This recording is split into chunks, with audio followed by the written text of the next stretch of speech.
Good evening. Everywhere I go on this island, it seems to me I find degeneracy. Watch a few movies, take a few notes. See, it's a lot scarier when there's no motive, Sid. We have a bargain. Watch a few movies, take a few notes. Do you feel the pain? Well, it's the pain I can assure you will be exquisite. Watch a few movies, take a few notes.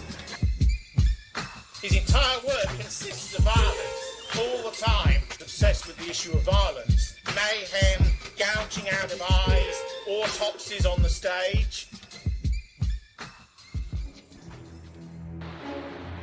Come. It is time to keep your appointment. Evening all. I still love it. I still love it. It's brilliant. I love seeing that one. And also, hello everyone in chat. I think we're seeing some first timers here, people catching it live for the first time. Do say hi if that's you. And if anyone else is here for the first time live, drop us a hi. If you're first time watching on the replay, do drop us a comment. You know, the YouTube algo loves it, and I'm not averse to it myself, to be honest. It's nice to hear from new people. And this is Double Feature Horror Show episode 107. We are not doing our first show in May, but we are doing the first show of a new arc.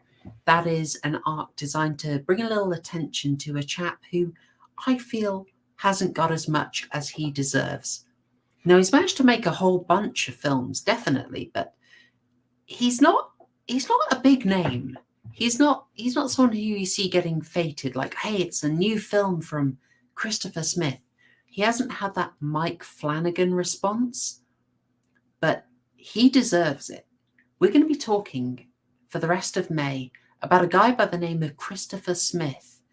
And my main theory is the fact that the guy has the most boring name in the world is possibly why he isn't getting the huge amount of attention that he 100% deserves. But before we go further into that, I'm going to say a little hi there to Just Interrogations I've seen in chat. Good to see you, friend.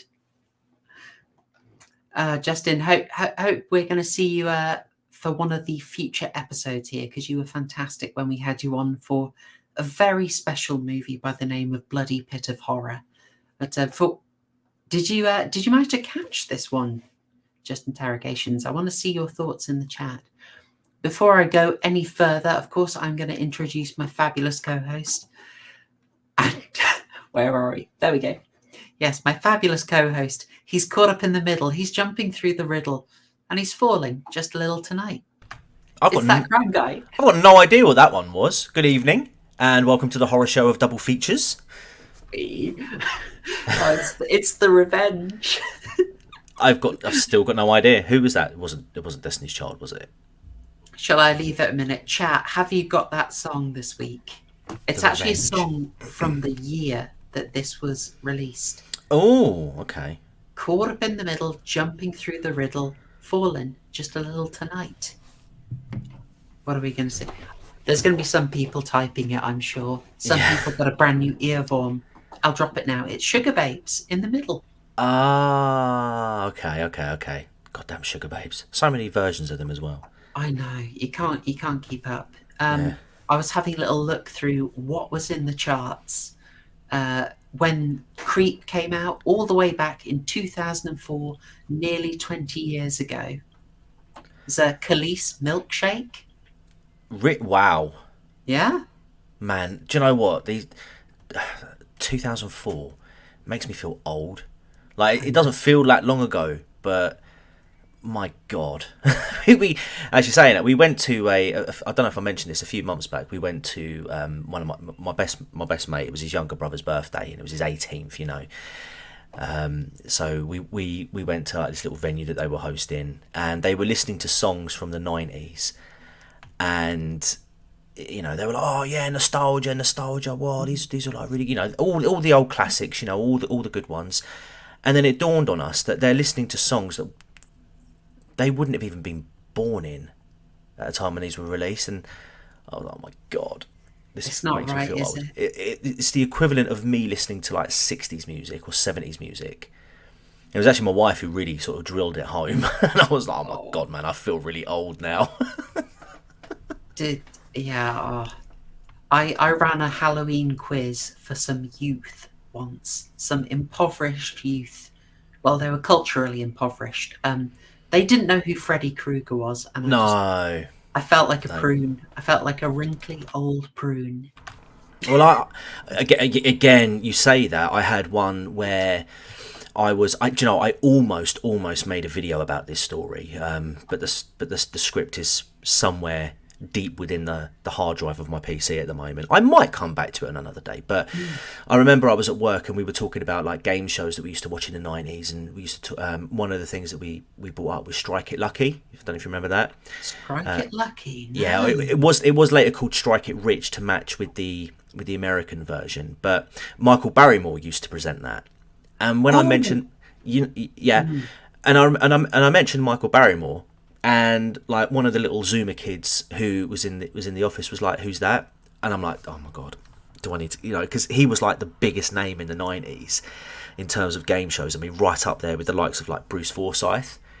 And he didn't. She didn't know who Michael Barrymore was. Fun fact: I actually spoke to him on my 12th birthday. Oh, really? Yeah, I did. Of all the TV presenters from that era, you did pretty lucky. I know, right?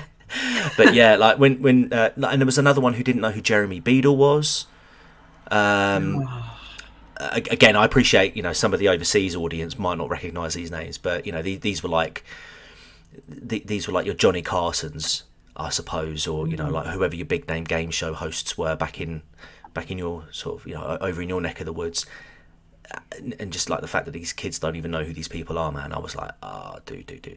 These Zoomers, man. Zoomers. I can't even.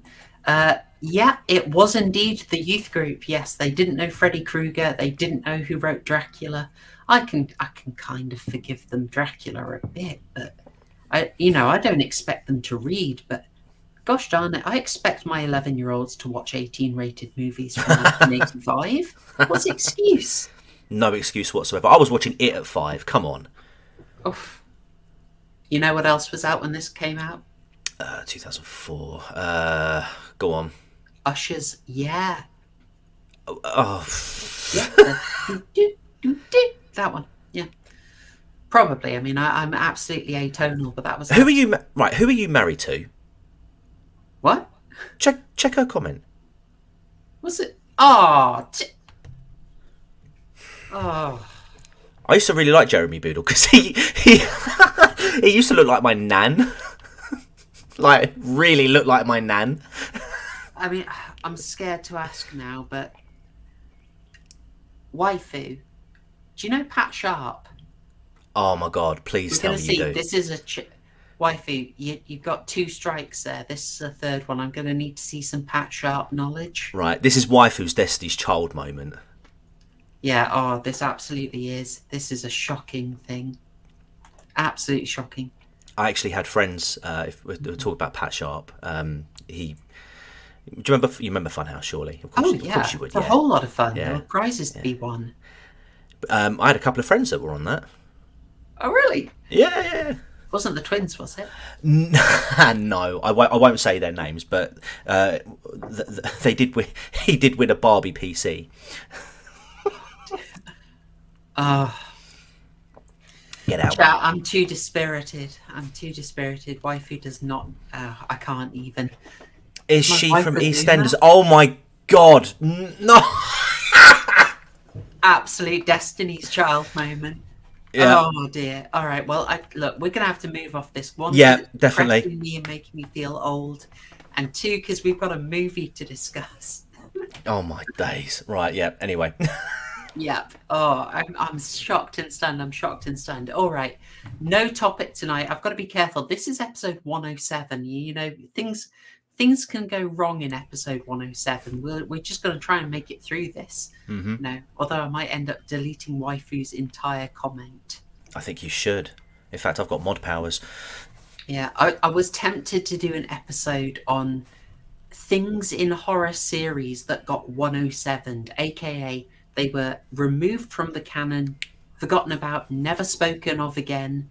You know, like on the weak level, you've got like Jason Voorhees wears a bag on his head once, never again. You have Tommy Jarvis in that series, becomes a killer, and then it's kind of dropped, and they just sort of, then he's just on the run and he's a good guy again because they decided to drop it. We've got the classic 107ing of Michael Myers and Laurie Strode in Halloween. They're brother and sister. No, they're not. That's a terrible idea. Also, sticking with Halloween, you've got the 107 of Laurie Strode and her son. Oh, yeah. Well, multiple times. It's Halloween just dropped the canon. Texas Chainsaw Massacre as well, although that's messier, so you don't notice it as much, but they just have a couple of sequels, be like, I'm bored with that, screw it. We're not doing Druid Magic anymore, we're doing Josh Hartnett without a shirt. I mean, we're all fine with that here, but anyway. Yeah, Blair Witch 2, that's a famously underrated movie. We will have to go back to that. I will find a way to cram Blair Witch 2 into an arc. But yes, I think we'll just stay focused. We're going to stay nice and tight because Creep is a really tight, concise movie. It's 85 minutes long, or 82 minutes if you bought it on home media in the UK. I have not found out what was cut. I don't know why it's missing a bit. But the DVD does reference a few deleted scenes, so I don't know if they just trimmed it down. I didn't buy the DVD to confirm, folks. I'm sorry.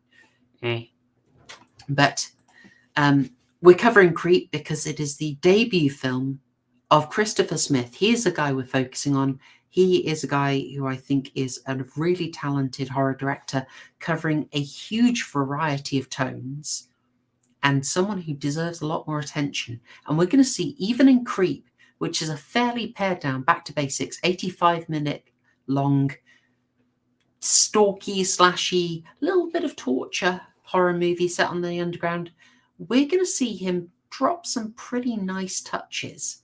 And I am going to give an absolutely torturous reach into this film. But we'll get to that in a bit.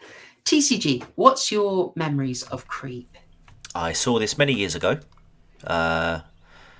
forgot the vast majority of it, and then did my homework.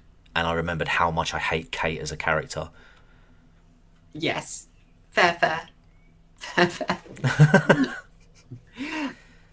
She's the worst. An actual... Like, there's not many films where you want the protagonist to die so badly, but my God, like, she did not do herself any favours. I gather it is Franca Potenta's choice that she said, I don't want to be so likeable. Except she sounded like an actual German, unlike my a terrible attempt then. Yeah, man, yeah. It was kind of it wasn't. I didn't think it was that strong a German accent.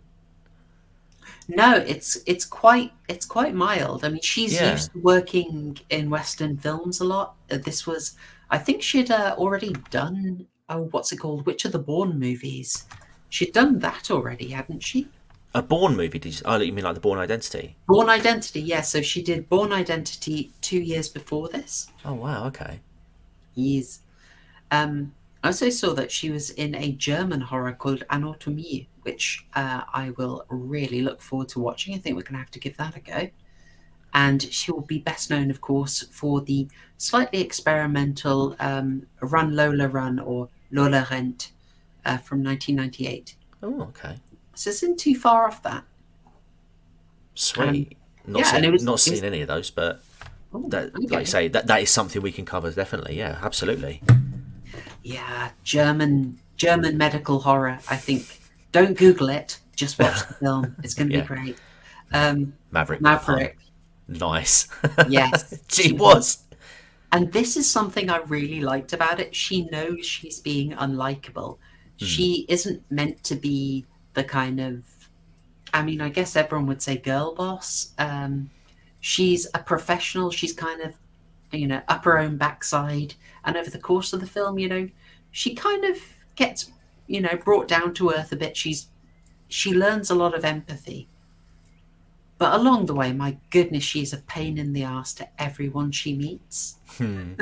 Yeah, I mean, from just outright dismissing someone's backstory to eventually getting that person killed to just being an all-round knob, I would say.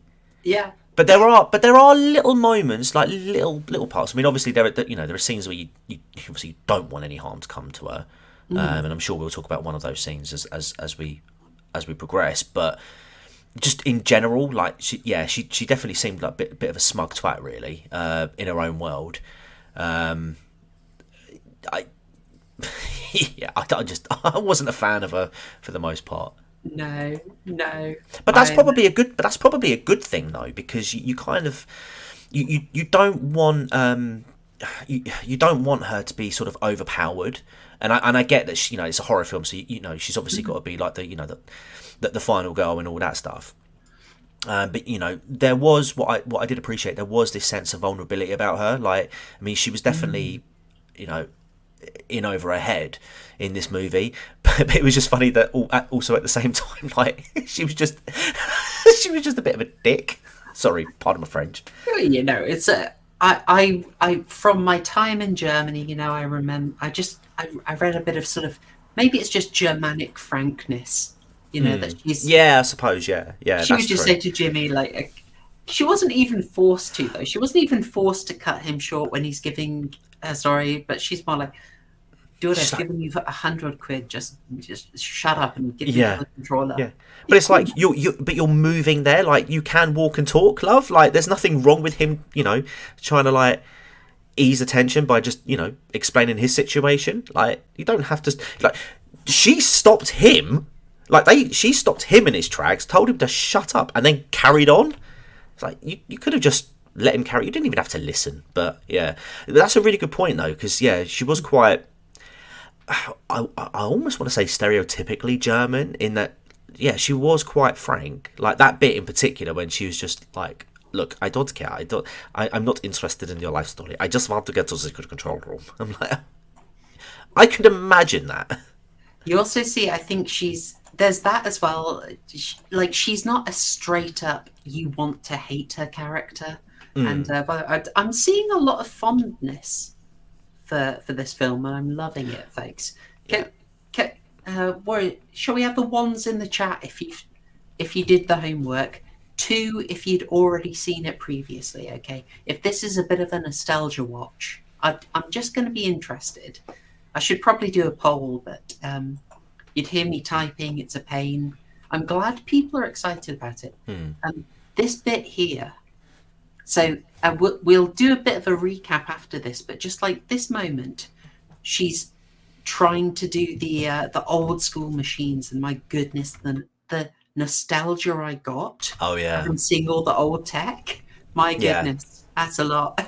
It's funny because I was in London on Saturday for the coronation, so I saw, I hadn't been to London for quite a while, and so obviously I'd only just recently seen what the machines look like these days, so to see them like that really sort of brought me back to my days when I was, a lot younger, sort of like about that age. I would have been about 17, 18 at the time of this film coming out, and so to see the machines look like the way I remembered them as a youth, with my mates heading off to like Brighton or London or somewhere along those lines, it just it really sort of like it really sort of dates the film, doesn't it? Oh, it totally does, and I bet we'll touch on a few elements of that. But this scene, so she's tried to get her ticket, and she's had someone else, this woman on the right, come and be a bit snide, be a bit snippy, try to hurry her on. And so in a very London moment, in a sort of, this is London reality, I've seen this a bunch, homeless character offers to sell her a travel card, a used travel card that's been discarded, sell her for cheap. I mean, that you see that a lot in London. And what's her name? Kate. It's Kate, isn't it? Mandy. Damn it. I never remember character names. Kate's the main character. Sorry, yeah, Kate's character. So yeah, Mandy there, Kate's main character. Kate, to spite the woman who hurried her on, is like, I'll give you 20 for it. She just like undercuts her, she gazumps her and buys it. And it's not because she's generous to Mandy, it's because she wants to be a B word. Yeah, that's it. The woman in the suit. Yeah, that's it. Yeah, yeah. There's no there's no like random act of kindness here. It is literally just, there you go, you posh London toff. I've just upstaged you. I work at a model agency. I'll chuck a 20 round. I'll give you the 20.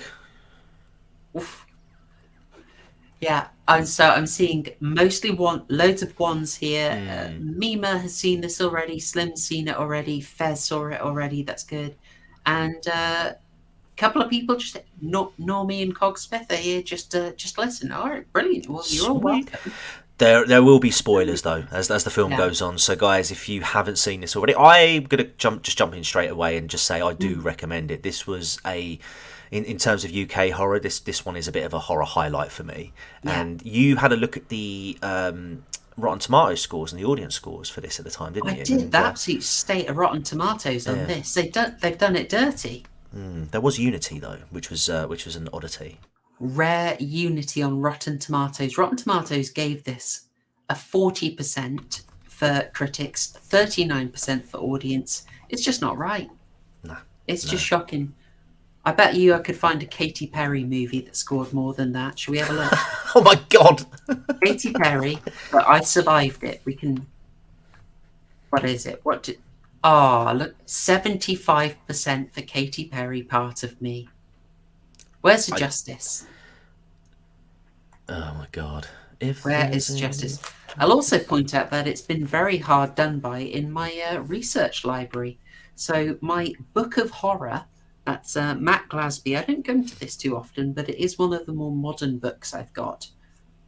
Doesn't reference Christopher Smith directly in a section, doesn't look at one of his films in detail. It does refer to Creep and Triangle, a later movie of his, for further viewing, but they don't get their own focus. But I'll just give the quick review here. So Glasby says, British writer-director Christopher Smith's slick debut owes a big debt to Gary Sherman's 1972 film Deathline, which features a cannibal picking off stragglers at Russell Square tube station. After leaving this is getting into the... this is a synopsis. Shall I just... Go for it. All right. After leaving a work party in town and being attacked by her colleague Guy, obnoxious Londoner, see, he's onto her straight away. Even the reviewer's not having it. Obnoxious Londoner Kate gets trapped in the underground overnight, encountering Give a Hoot staff, rough sleepers, and deformed killer Sean Harris, who lives and hunts there. From overlit ticket halls to pitch black tunnels, the film makes great use of the environment.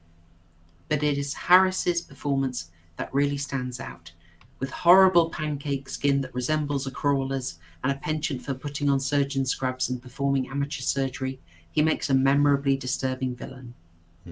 Oh. The only issue I have with that is he referred to Kate as a Londoner. No, she's a visitor to London. So yeah, forewarning, guys. Forewarning. We're spoiling the whole movie, so if you haven't seen it, I mean, horror movies have a certain amount of predictability, but if you want to watch it unspoiled, then no worries if you want to dip out now and then come back for a rewatch. But we will spoil the movie. So, TCG, is there anything else you would like to add to that synopsis that we just had there? Not really. It pretty much is what it is. It's a straightforward, horror movie.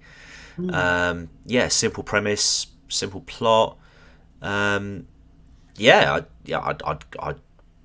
pretty much agree with the layout there on that synopsis. Definitely. Yeah, it's fair enough. I would, anything to add? No, that's basically the plot. You know, you can imagine like she's hunted through the tunnels. There's a couple of extra people met on the way and dispatched. When I was watching this with Waifu, we found ourselves really comparing it to Terrifier from 2016. Really?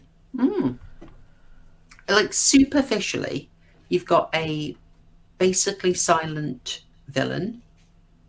You've got a very minimal plot. You've got a fixed, dark, urban location, and just a few, main character going through, picking up a few stragglers who get offed quite memorably. And I thought, interesting. Little bit of semblance in terms of what happens, but it's all the style that makes those films so different that you said, huh? What's she talking about?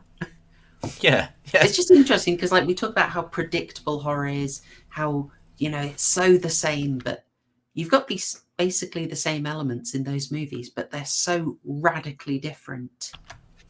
I love that. I thought of Train Spotters. Train Spotters? Or Train Spotting, whatever that film's called. Oh yeah, the old Ewan McGregor. But it was only because Mandy, and I think his name was Jimmy or Jeremy. Was his name? Jimmy. The homeless Jimmy. That's it. It was because he was Scottish and he was in a train station. So I thought, oh, Train Spotting. Okay. Yeah. Fez makes a good point, folks. Yes, we are on YouTube. Yes, please like the stream. Do all that good stuff. If you haven't liked the stream, just get that stream. See that nearby rusty blade. Just sort of grab it and then shove the like button onto that rusty old blade. Beautiful. And beautiful. Yeah.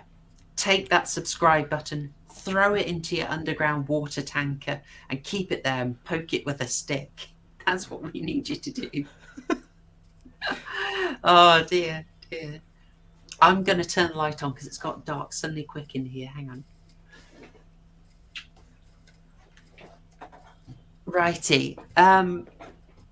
So yeah, as we're saying, the plot is minimal, but it is all about those lovely touches that I said. It's like beer, isn't it? Beer, it's hops, it's grains, it's water, and it's sugar.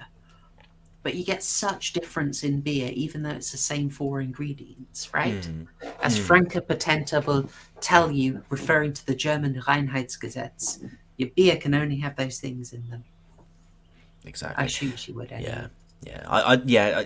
I completely agree. The film is, again, it's just a straightforward, simplistic story, and I think it would be damaged if they tried to overcomplicate it. Like, I mean, I know what I really appreciated about this film, actually, when I was watching it the other day, was how they showed you the backstory of Craig, who is the like deformed sewer dwelling murderer. They show his backstory, but through like imagery and nothing is outright explained. Like there's no exposition or anything like that. It's literally, you just have these like few moments with Craig. He's looking around in a room, he sees certain pictures, or like, there's a flash to like the wristband that he's wearing with his name on, and and you're just left alone with his thoughts. And I thought that was really good. Like, it wasn't something that, and the beauty of it as well is that it was the like Kate and other survivors, or other people trying to survive, had no real understanding of his backstory. It was just something that was personal to yourself, or that was personal to Craig the killer, and you as the viewer, which I thought was pretty nice, was pretty cool. Like they see, like, don't get me wrong, like Kate and George do see elements, like when they go into this room, they do sort of see stuff, and they kind of have a bit of an inkling, but there's nothing really explained to me. It's just very confusing, and then their attention immediately gets turned to the person who is on the surgery bed. So their attention is taken away from trying to understand who this person is to, oh my god, there's somebody there. Oh my god, I recognise that person. Yeah, they don't get much of a chance, do they? But No. I'm so glad you said that, because if how can I get this in? The plot is so simple. Where this is an area that you've gone to that highlights what a good director can do, what a good writer can do with minimal elements, and make something really interesting. So, just as you said, we get little bits of the backstory just dropped in there. So the fact that they're running through the sort of slightly cut off, abandoned parts of the underground, the idea that, which feeds into the theme basically, that in London there's so much that we've just lost sight of. It's out of the way, and there are all these dark places where horror can flourish, and we just get what we'd call environmental storytelling. It's like no one's sitting you down and giving you a monologue. Although we will now, folks, we will. Yeah. They just drop in stuff for you to notice and put the pictures together. So the fact that they run into surgery site 12 here, that's on the door, the camera does zoom in on it, so you absolutely cannot miss it. But what can you do? And then they're in this room here. Here we go. You're just left looking around, and you've got all this old medical equipment. You've got a bunch of cribs with names on, and you've got a whole bunch of pickled fetuses next to toys, and it's just, you start to put the picture together here that these were children sort of born here, raised here, out of the way, experimented on. I mean, what did you read about what was going on here from what we saw? Yeah, so clearly like the Craig, I'm going to just keep calling him Craig, was experimented on as a child, had siblings, they died young and were placed in the jars. I wasn't too sure what the purpose of the experiments were, or why they were in there to begin with. But there seemed to be some sort of Kentucky Fried Chicken Colonel type scientist who was conducting these experiments or these surgeries on them.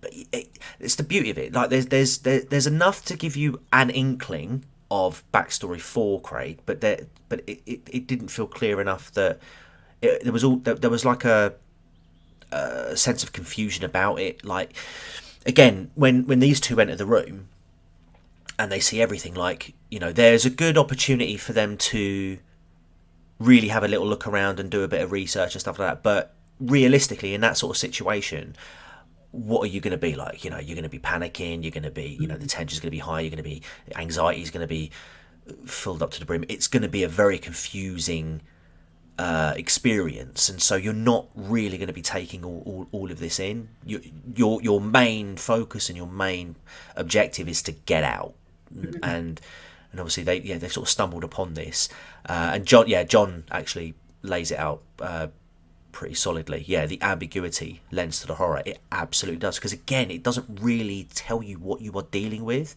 because there's moments in this film where Craig has this like superhuman strength, which sort of lends to the idea that perhaps it could be supernatural, what you're dealing with. But equally, you then get these sort of elements where, or these parts of the movie where you realise actually no, they appear to be like, well, for all intents and purposes, normal children that have been corrupted by years of surgeries or experimentation, and but again, what was the end goal? We don't know. It's not made clear, and something's obviously gone wrong, because they've been left abandoned down in the underground sewers of of the London Underground for and again, you don't know really how long for as well. Are we talking the Second World War? Are we talking before that? Are we talking after that? It just doesn't. I got World War II vibes, but I mean, it could have been more recent. It absolutely could have been more recent. The director would agree with you. So, Okay. absolutely, he wants the ambiguity, and this is something we're going to see over and over again. Christopher Smith is very happy to leave you clues and let you piece it together, let you have your own theories, but he'll leave the ambiguity in here. And to be honest, you and I know that a weaker film would have Kate and George like pick up a file and just be Yeah. like, "Oh my God, look what they've been doing here." Exactly. Yeah. And Yeah. it's like, he's Absolutely. chasing you with a hammer, you absolute spoon. Get out of there. Exactly. Oh my But a god. weak film Exactly. would be like, oh my God, they've been here since the 70s. I need to read this whole file. Yeah. It's as long as a casual criminalist script. It's like Skyrim, you know, the dragon's busting through the door, but as long as you've activated the book item, you can read the whole thing. Exactly. Yeah. You are protected by the pause menu. Yeah. It's I'm sorting my inventory out. exactly. And I'll tell you what, another thing I really liked, and it really added character to Craig as a character. After they leave the room, because for those who haven't seen it, they see that woman there who, if you don't recognise, was Mandy from earlier in the film. She was the one who sold the travel card for 20 quid to Kate. So Kate sees her, and so does George, who is the gentleman that she picks up later on. He is at the very beginning of the movie, by the way. But yeah, anyway, they see her in there, and they're like, "Oh my god, like, what the hell?" And so Kate sort of asks George to check to see if he's alive. She's alive, and she doesn't move or react to anything like that. He sort of taps her on the lightly taps her on the toe, and he's like, "You all right?" Obviously she doesn't do anything, and then he's like, yeah, she's dead. And then when they both leave, like pretty much straight away, like she sort of stirs, wakes up, and is like, what? And then Craig comes in, and then he carries out quite a brutal experiment on her, or killing. But what I loved about this particular bit is how he reenacted presumably what was done to him. So like those experiences, like he knows before he was experimented on. This is my interpretation. You know, they wash their hands and stick on the old, you know, doctor's sort of like apron, and you know the old gloves, and you know he gets ready for him to do surgery, and it's kind of like he's doing it all wrong, because obviously this isn't a sterile environment, but you know this is like a lived experience for him, you know. And he even gets like the old gas and air, and it's not connected, but he administers the gas and air to her as if it was, almost like he wants her to be out. But again, it's, I think, because of the experiences that he and perhaps other patients, if you want to call them that, that was just something that he reenacted. And because it would be easy for him to just go, right, here's a saw, up the floozy, there you go, you're done. But it's such a terrifying moment, because again, you know, there's nothing that she can do, absolutely nothing that she can do, and you kind of think, you know, is he doing this to torture her, like this slow build up? And I don't think it was. I think he was preparing to kill her, you know, but to do so in a way that he would think would be painless, because his experiences were that when they did the stuff to him, he was out. Yeah, I'm so glad like you got that, and I see other people picked up on it. Yeah, I love it. Like, it's not only character work, the fact that we're getting some of the mystery around Craig here is that, exactly as you said, he knows the motions, but he doesn't understand it. He's kind of like one of the cargo cultists who try and simulate military radios to summon equipment. He's just going through the motions, so he doesn't know the gloves are useless. Yeah. He probably, I think, doesn't know why he's doing the surgery. Exactly, it's almost ritualistic, isn't it? Yeah, I have got a screen cap from the surgery. I don't know if I'll risk it, to be honest. But yes, I've saved the one where he's putting the gas on her, but you see, exactly as you said, the gas isn't connected. So this thing of we've been set up with the details of he doesn't really understand how things work leads to not just character work and irony, but then horror. Because Yeah. we become aware that he's applying the mask, but he isn't operating it. He's actually not making it work. So the thing that's meant to make her ordeal less painful isn't working, and it's just like this ironic thing that makes her situation so much more horrible. It's almost like, Yeah, here's what you could have won. Doctor Prepper's really sort of pointing out some bits. Yeah, and yeah, what adds credence to that as well? The fact that he doesn't understand, but he's just parroting these things. Yeah. Again, Doctor Prepper points it out is that he parrots Mandy's words later on in the film. Yeah. You know, while so he's obviously taking this in, and yeah, it's I genuinely think it's just things that he's observed and is reenacting because he's seen other people do it, and that just seems to be the way that it's done. Yeah, I love. Oh God, no! Not that meme. No. What timing!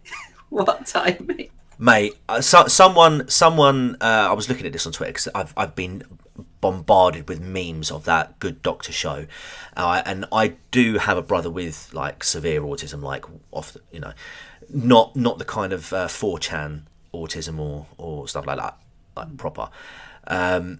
Someone said it's like blackface for autists, and I'm like, because the person who plays no, he's not. But no, the character's autistic. Okay. But the actor isn't, and don't get me wrong, I'm not offended by that, by the way, just for the record, because that's an actor's job is to play people that they're not. But as someone who's grown up around like a younger brother with autism, like I know the behaviours and things like that, and it's quite funny because this character is almost like an exaggerated form of him from what I've seen, but he doesn't do a bad job. It's quite good. I will say.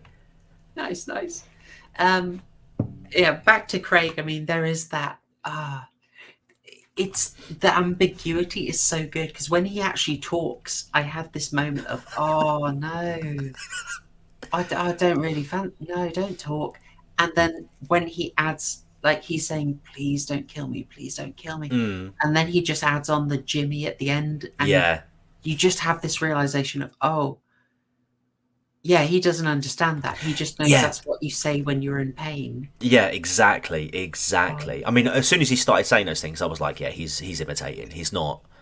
He doesn't understand. And then the Jimmy bit just confirmed it. It just adds to it, and to give a little bit of pedigree to this, it made me. So we talked about comparing this to Terrifier. We got to think of Texas Chainsaw Massacre and Leatherface. Like, people think of Leatherface as a sadistic killer who's going out and just wants to split up the cheerleaders and cut them in pieces, etc. And he's not like that in the movie at all. Leatherface is very depicted as sort of mentally disabled, not really sure what's going on. Like, he's kind of got a job to do, and it's like he doesn't see the difference between humans and animals, so he just prepares them for cooking the same way. And when he gets home, it's one of the weirder things people don't talk about, but Leatherface is like the mum in that house. So when he's prepping dinner, they put I think they put an apron on him, and they definitely put makeup on his leather mask, and like he's doing the mama's role. It's like one of these weird disturbing details in that film, and I think there's a little bit of that in Craig, like the same way they never speak. You're not quite sure what they understand of the situation, but they're following a routine. Yeah. So great pedigree in this. Fez, I think it was Fez asked up early. Sorry if it was Dr. Prepper. There was hang on. Just because your icons look a bit similar. So where was it? Where the Was it the I'm a oh, surgeon? it's I'm a Dr. surgeon. Prepper. There we go. So Dr. Prepper, I was reading some interviews with the director Christopher Smith, who I showed earlier when he's looking about 12 years old. Oh my God! Sorry to again, like Dr. Prepper smashing it out of the park, and that literally was like a moment. I didn't even realise that. That's such a great point. I had a problem with this at first, but it's in keeping with what we learn later about his parrot-like behaviour. If you interpret it as an imitation of the screams of his victims, dude, oh my God, I didn't even think of that. No, I hadn't picked that up. That's amazing. That's an award. Because I thought that was just some sort of like communication. Because I hadn't watched this film in so long, so I thought there was more than one of them. But then obviously I realised later on there is only one Craig. He's the only surviving one down there. But then I just completely left out the fact that, dude, well done. Absolute W there. Yeah. Good. I thought we're doing all right there. He's knocked out the park. Right. Earlier question. Who's conducting the experiments? We get a couple of clues. I will go back to the screen cap. This isn't going to be easy to see. But I was looking at this and I was reading some interviews with Chris Smith, seeing what else he dropped in there. He's a bit more candid about this film than he is his others, which I respect. So there's a bit before Kate gets caught. She's running through an area. It's kind of official. Suddenly you see some files, and then it becomes like an office back room with all these folders there.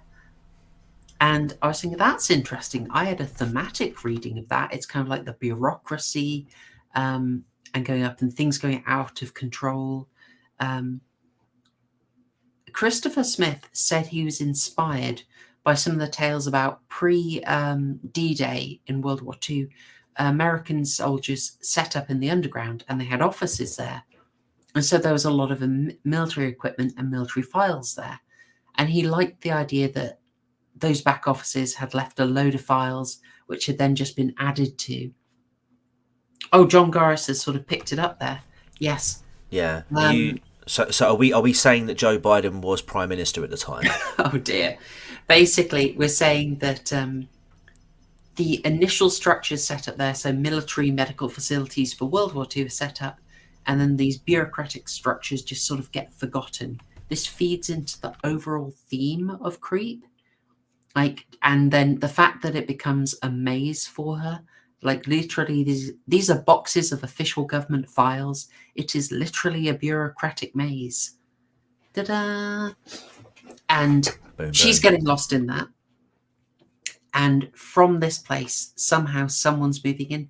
We don't really know much about who's doing the experiments.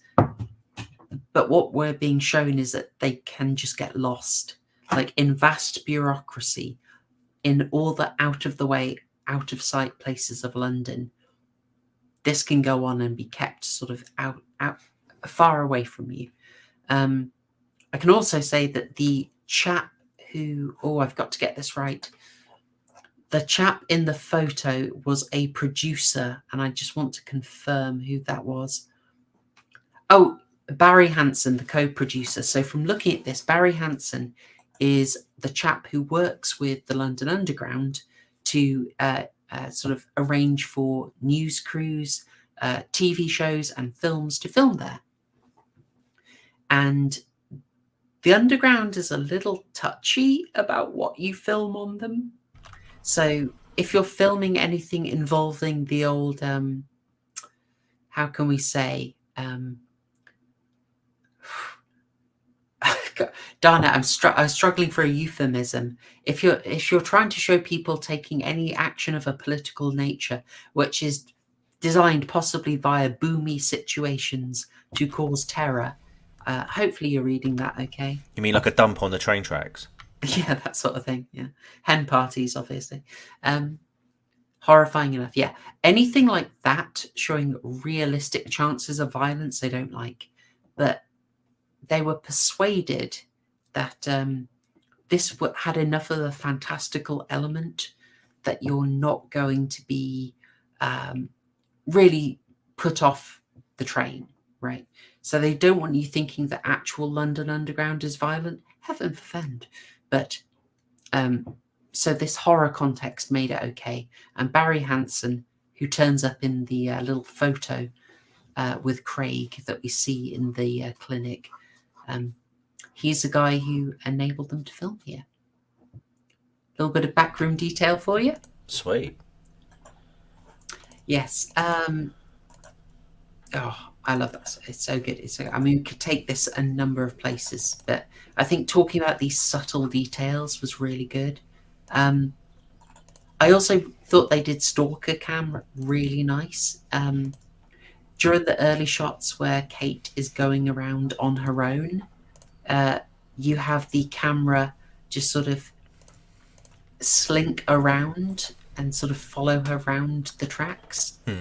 And then duck in and out, and it's sort of lovely. It really is getting you in the mindset of something is stalking her. It's not just this neutral camera filming her, it's following her around. It's ducking out of sight so she can't see it. Really adds to the paranoia, which I liked. And I was also a massive fan of the way they did the realistic lighting. Yeah, that just... I've been tempted to do a quick video for the channel just to show how much lighting you need, how much candle light you need to make something actually visible in regular filming conditions. I quite to be fair, I quite appreciated that, because I mean, we've all been there, haven't we? We've all seen those films where, you know, they light up a candle or strike a match, or, you know, flick a lighter, and like for some reason it can light up an entire theatre, and it's like that's not how it works.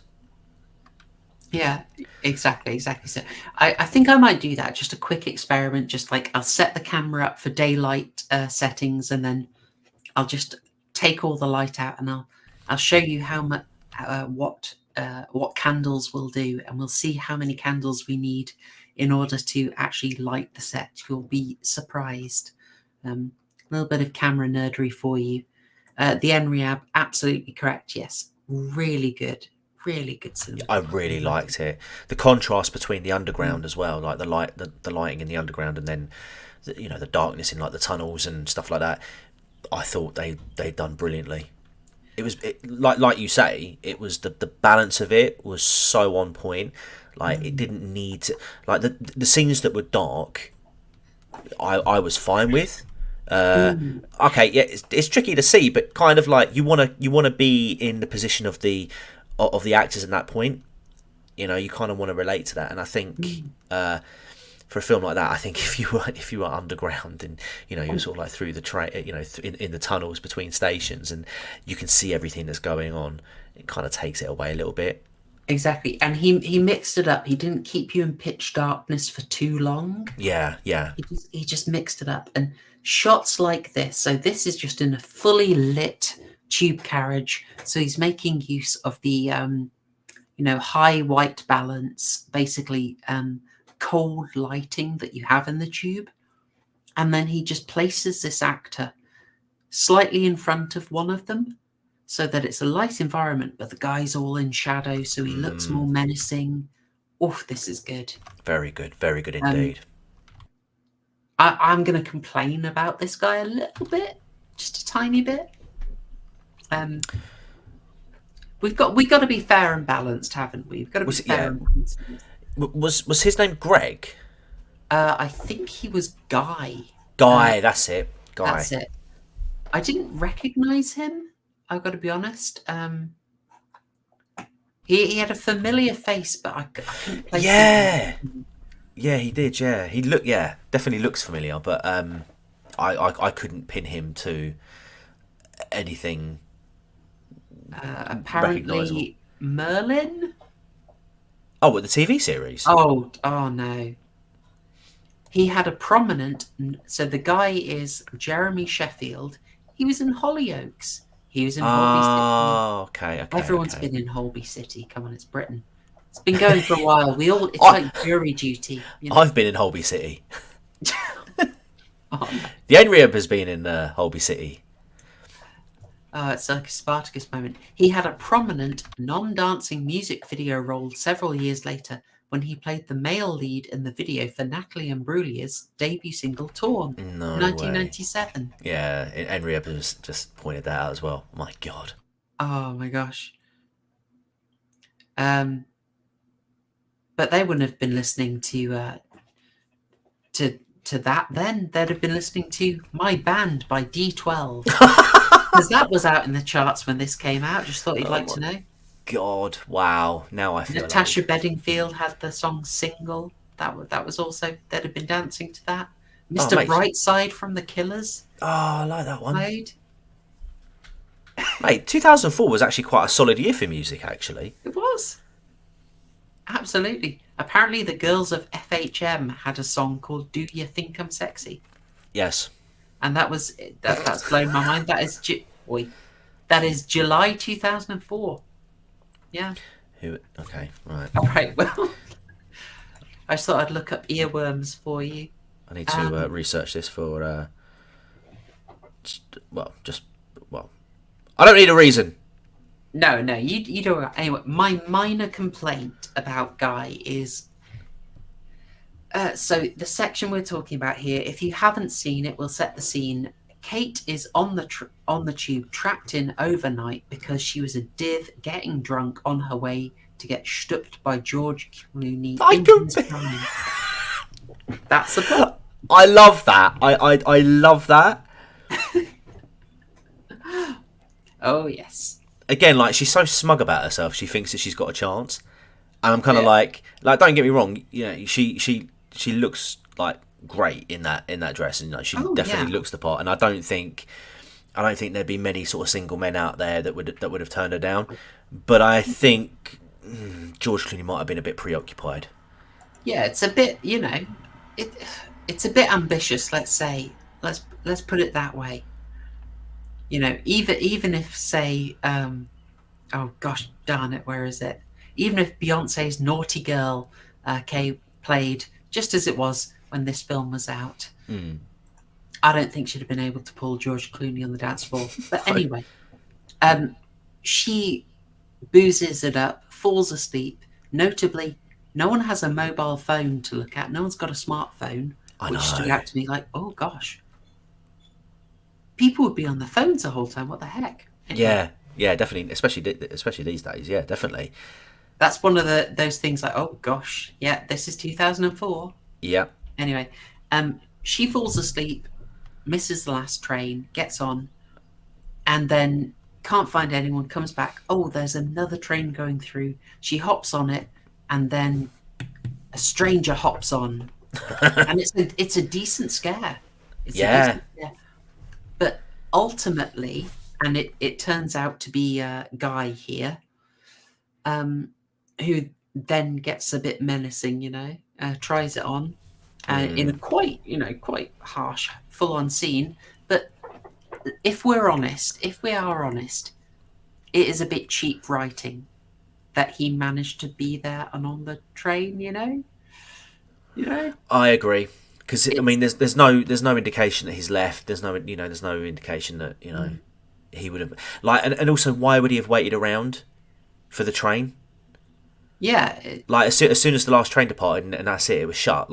It was. I mean, presumably he wouldn't have known about the CCTV, or if he was aware of that, again, there's CCTV on the trains as well. I mean, London is one of the most what's the word for it? But in terms of the amount of CCTV cameras for every square foot is the highest in Europe, possibly the world. I don't even know, but there is a high amount, even as far back as 2004.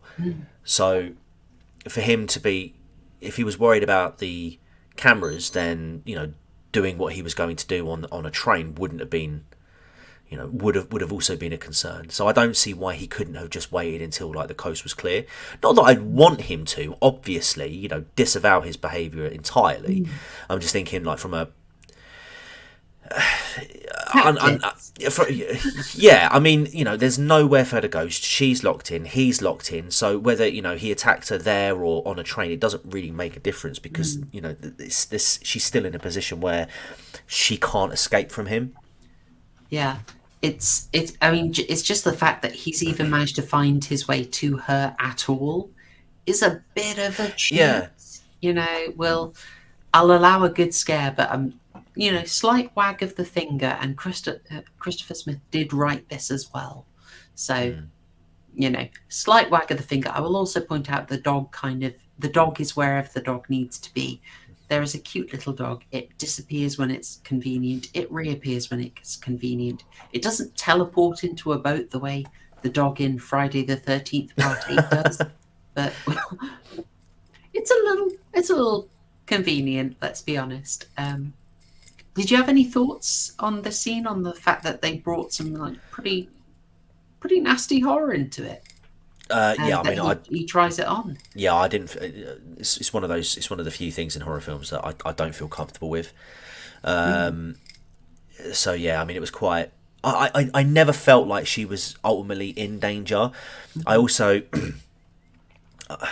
found it funny that she was ultimately saved by Craig, who apparently is anti-grape as well. So that's good to know. He's like Michael Myers in a Rob Zombie Halloween movie. He obviously has morals as far as that's concerned. So good on him. It's part of the mystery of Craig, Yeah, he's exactly. Not an all-around bad guy.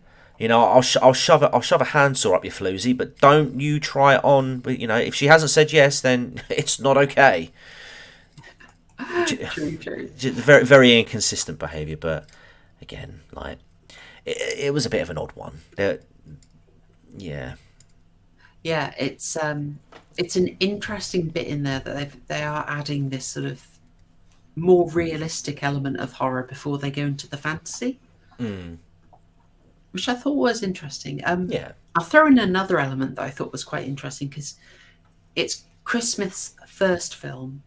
He's scraped the money together. He's got it co-financed by German producers as well. From his account, he didn't cast Franca Potente just for the German money. He did just like her, and then once he had her on board, it was easier to get the German funding. okay. But this is, from what I can tell, it's pretty low budget. I'm seeing 5 million in one estimate. I don't know, that could be right. It seems a little high, to be honest. I mean, did they actually film this in the underground? Did you say? Yes. From what I can... So, when you're filming in the underground, you can get limited access to the main stations, but typically you would do your filming in one of the closed-off stations that are off the line now. Right. If you watch, and a fair few films have taken place on the underground, sort of shot horror on the underground. The most famous one is going to be American Werewolf in London. Okay. And for that, they used the filming set. In fact, I'm just going to give it a quick Google there.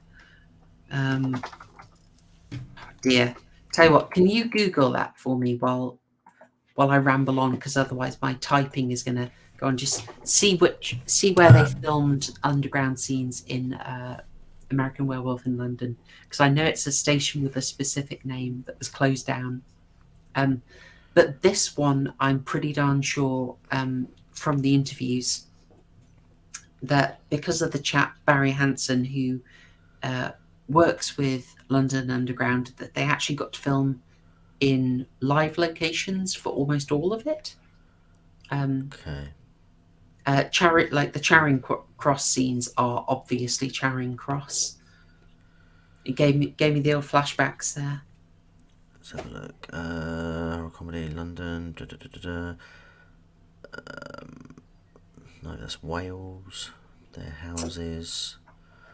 There's a pub. It's a very swanky house.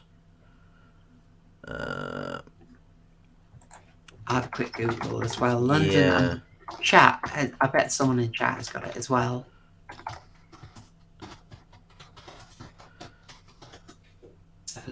Southwark. They have got a film called Guide to Filming on the TFL Network. I can't scan and read. I can't see it through scanning. Yeah, I can't see it through scanning. They're just like pictures of like places in like Wales. Some pretty looking castles. The Slaughtered Lamb interior, no dartboard. The Black Swan Martyrs Green in Surrey. It's not too far from me. Aldwych, apparently. Aldwych, right. Oh, okay. Aldwych is one of them. Sweet. Okay, never mind. We'll find it. It's a mystery. Yes. But anyway, all right. So what did we cover there? Okay, yes. We're talking about it being his first film. Yes, this was something I was interested in. There are a few touches in this that the director did not like and was a bit unkeen on, and sort of, from what I read, what's the phrase? Behind the curtain? No. Between the lines. Thank you. I'm crap at idiom. Okay. Reading between the lines, I think there are a few things that he was asked to put in that he didn't want to into his script. Okay.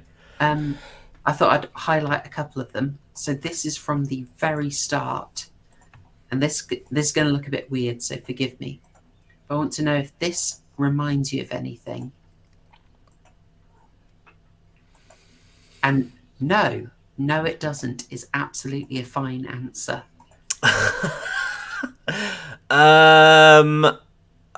Roswell. The Alien Autopsy of Roswell. That's the only thing that's the only thing that comes to mind. No worries. Okay, hang on. I'll get another one because it's similar. But remember that one, chat. How about this? Because I think this is a bit stronger. Does this make you think of anything? Not off the top of my head. All right. I'll throw it out there. So this is made in 2004. Hostel? Yeah, that's more like it. I was going to say Saw. Oh, yes. This lighting scheme. Yeah. So the one at the start. So obviously this is the industrial set, dark, cold blue lighting. Extremely Saw. We've also got this. I was going to throw. Where is it? Oh no, where's my first one? I don't know. I had it. I don't know. Where have you put it? What's happened? No. I might have closed it. Do you? Did you control D it? Did you? Got it. No, I've got it back. Okay. This. So. Oh, hello. There we go. Dr. Prepper's got it. Saw. Okay. So this is like early Saw. If you remember, Saw didn't have much money in the first film. So what do? You hype up the exposure, you throw the camera around, you whip it around, and you get sort of fast-looking footage. They also drop the frame rate as well. So you get imagery that looks like this. Think of that first reverse bear trap scene. Think of all those traps. It's just like, we don't have any money, so we're just going to spin the camera around and hype up the lighting. And a lot of it looked like this. Also, hey, Po. Good to see you in chat. I think we get confused with the other creep as well. Not that we don't like that, but it did make Googling this a bit hard as well. Yeah. As does the fact that the director has the most boring name ever, and there's a famous American football player with the exact same name. Absolute nightmare to research. Anyway. I can relate to that. I mean, in the last 2 jobs I've worked at, I've had people with the same. I've had another person with my exact name, so that made some of the email receipts I got fun, especially when that one was getting a bollocking and they didn't check the sender before, and I'd get this email from like some rando like in like corporate. Why haven't you done this? I'm like, because I don't work for you. Wrong one. I hope you sassed him back. Or I'd just forward it on to the other person. I'd be like, I think this one's for you, mate. dear. Yeah. Oh dear. Anyway, so yeah, I think what we got here is basically Saw comes out. Saw's a huge hit. Would you like some money? Yeah, okay, good. Throw in some Saw-looking stuff, and throw in a bit of a torture scene if you don't mind. And in a recent, well, I say a recent interview, in a 2010 interview, Christopher Smith said he kind of regretted the torture scenes. Oh, really? Yeah. I don't think I think he should own it. Yeah. I mean, it's memorable. He does something interesting with it. It's not just. It's not just the torture. I don't know if I want to show that. I think I won't show it. Show again, that one. Yeah, hang on. When he says that he's ashamed, that he doesn't like the torture scenes, is he only referring to this scene? Because I can't think of. Yeah, I think he was just talking about this one. No, I loved it. This was far. yeah.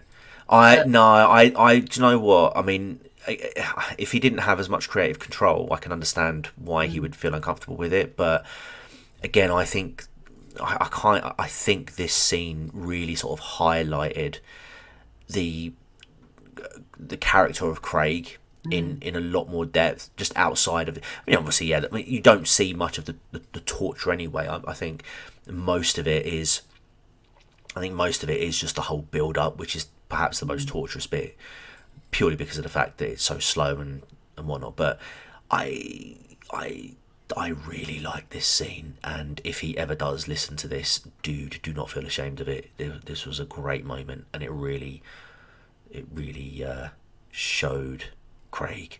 So yeah. Own it, mate. Own it. If they're telling him like if you have to do a torture scene, you've done something interesting with it. You got character points out of it.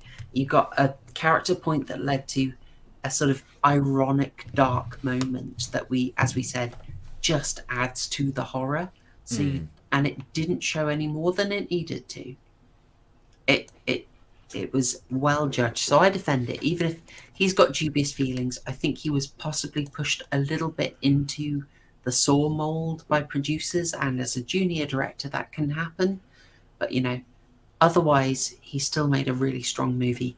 It's notable that he hasn't, as far as I've seen, returned to anything like this, because he does do completely different styles. Yeah.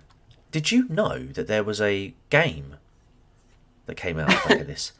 Yes, yeah, I'd read some of that. I was thinking, can we try and find that? Do you want to fill people in on that? So I'm just looking at the wiki at the moment. Yes, it says Creep the Last Tube is a 2005 3D shockwave horror game made to promote the film and was produced by Jail Dog. Nearly 14 years after the game went down, the website known as the Lost Media Wiki conducted a search for the game. Bo Chesluk, a developer for the game, was eventually contacted, and after some searching, he was able to locate the game files and send them to the Cracks overhead. The game has since been uploaded to archive.org. So, if you want to play that game, archive.org. Still wants to give that a go and let us know. Yeah, I thought that was interesting. Could that be one for my live channel? Yeah. No. Why did I say that? No. Oh, hold on. There was something we're doing recently. I'm going to look back over the old... I've got to look back over my old streams. Gosh darn it, because there was something recently that had a really improbable video game for it. What was it? I'm going to try and find it. Hang on. I'm actually looking for it. I'm going to have a look for it. I will remember it if I see what we streamed about recently. It was not Return the Living Dead. It was Frankenstein. Found it. Oh right, okay. Frankenstein was the one. Frankenstein with a little janky horror game. Imagine that. Oh, you love it. You love to see it. That's the Kenneth Branagh Frankenstein, of course. Anyway. So, yeah, just like a little interesting thing, as we said, when it's produced, these things are a product of their time. And I think the fact that he was pushed into that mold is quite interesting, but he still managed to find something interesting with it. Now, another thing I really want to praise here, is Craig, of course, because we've talked about the character detail, but I'll just get you a little bit so you can see all the detail on him. This was a 4-hour makeup job. Yeah, I was well impressed with the makeup on this. Yeah, the makeup effects were brilliant, I think. Good detail, and it's the performance as well. So this is Sean Harris, and I was trying to place him. I couldn't place him. I thought maybe it was the same guy who plays the lead creeper in The Descent. Right. But not so much. No, I actually know him best from Possum from 2018, which is one of those horror movies that we're not going to cover because it scared me too much. Wait, what? Really? I found it so horribly disturbing. I was struggling to make it through. Right. I'll make a deal with you, right? Oh. If you do that, I will hopefully play Creep the Last Tube. And I'll do that. All right, maybe. If we might do a psychological horror arc part 2, because there's a couple of ones I want to cover. But yeah, we could fit it into that because it's a wonderful psychological horror. It's just too darn good. But Sean Harris leads that. He's a method actor. He's really successful. I'd say of everyone here, like, really successful. He is in the Mission Impossible movies. He was in the Borgia series. He had a brief role in Prometheus, although I don't remember him in that. But you'll have seen him around. The one I know him best from is Possum. Excellent performance, method actor. He did all the things that I see. I'm Not Alone. The NREAB scene as well. Right. Intense. Do you know what? I'm just having a quick look at a YouTube. I've just put Creep the Last Tube into YouTube, and I'm already freaking out. And all the person's done is walk down to the platform. Ooh. Okay, I might regret this. It only looks like it's 15 minutes long though, the video. And it literally has intro, playthrough, ending. So the promo games are short. If you remember, like Dawn of the Dead had a little flash game that you could play in a browser. Right. And it was simulating the bit when they're in the parking underground surrounded by a chain link fence. Okay. And it was just sort of a last as long as you can sort of thing. Right. Got ya. Okay. I might have to renege on this still. Too effective. Oh no, we did make a deal. I don't know. All right, we'll see. But to be fair, my PC probably won't even be able to manage it anyway. But we'll give it a go. Yeah, we'll give it a go. So I need to put something on the second channel. It's been months since I uploaded on that, and I do need to finish Sherlock. I think you found your subject, man. So I'd like to move on to oh yeah, there we go. More Sean Harris appreciation. He's a good lad. He was in the Macbeth one as well, the Michael Fassbender Macbeth, which I'm intending to watch soon. But I wanted to move on now to the other thing that I think really elevates this is the themes, the extra bits that are layered in here. This isn't a theme and a message that is being delivered in a lecture. This is something that is just integrated into the film. Maybe it's a bit strong at the end, but I don't think you watch this and feel like you're getting lectured.